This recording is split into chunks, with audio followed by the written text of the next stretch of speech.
Manifestation au Kenya, la police anti-émeute accusée de violence. Les manifestants au Kenya ont lieu dans le centre de Nairobi, capitale du Kenya, contre un projet de loi sur les finances qui augmenterait le coût de la vie, même après que le président ait annoncé qu'il ne le signerait pas suite à l'assaut du Parlement la semaine dernière. La police a intensifié l'usage de la force et usé de gaz lacrymogène sur les manifestants à Nairobi mardi 2 juillet 2024. Parmi les protestataires, Rogers Olo, 26 ans, sans abri et au chômage, s'est dit frustré de la gestion du gouvernement kenyan. Nous connaissons le bruit des balles en caoutchouc. Ils utilisent des balles réelles. La police devrait nous protéger, mais ils nous tuent. Ce n'est pas juste. Ils devaient simplement utiliser des gaz lacrymogènes, mais ce sont des vraies balles. Que veulent-ils? Nous tuer? Si c'est ça, alors William Ruto doit partir.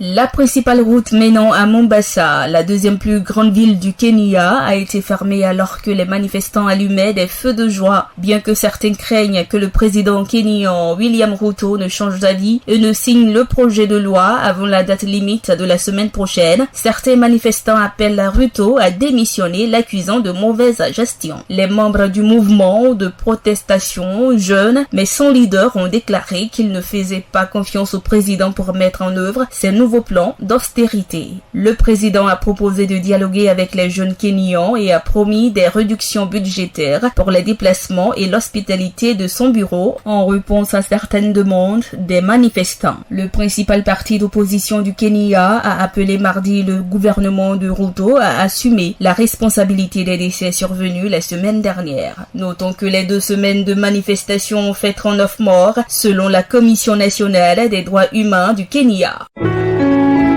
Accra, agence presse radio et audio.